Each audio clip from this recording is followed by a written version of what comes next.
Hello students. Now we are going to understand the derivation for a time period. Now time period for what? When suppose you take a ring magnet, two ring magnet, and you place that ring magnet in a straw you use it with a like poles together. So we know that when you place it like poles together, the magnet will show vibrational motion.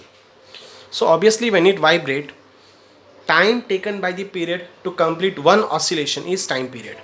We understand that, and we are going to perform the derivation for the same.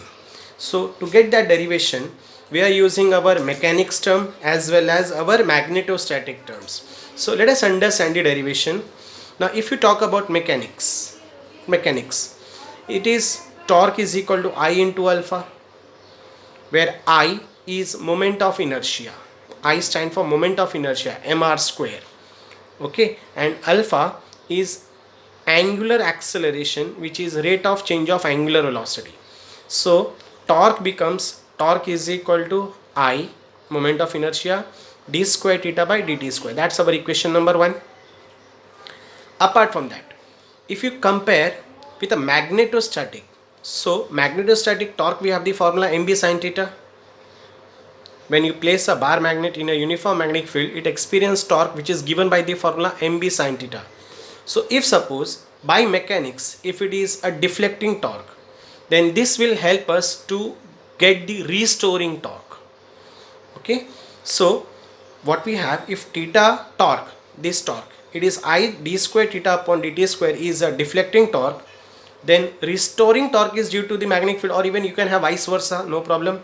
So under equilibrium condition, deflecting torque is equal to restoring torque. So I d square theta by dt square is equal to minus of mb.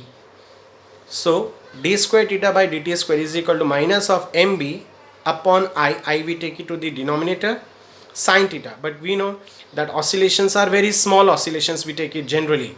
So for theta very small, sin of theta is approximately equal to theta, and that give the formula d square theta by dt square is equal to minus mb upon I into theta. That is equation number 1. Okay, no, let us take this as equation number 2.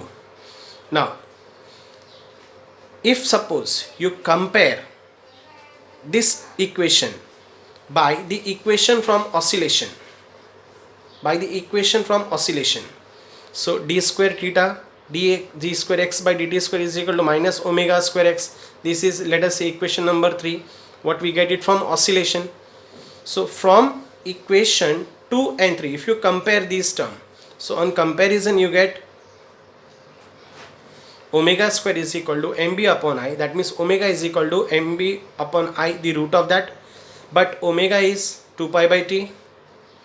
Omega 2 pi by t, t stand for time period. So 2 pi by t is equal to root of I mb upon I. So torque is 2 pi, cross multiply, it is 2 pi root of I upon mb. Now vibration magnetometer is one such example for magnet which shows vibration, means it is an example where we use this particular formula to get the solutions of the numerical. So torque is equal to 2 pi root of I upon mb. This is the derivation for time period. Thank you.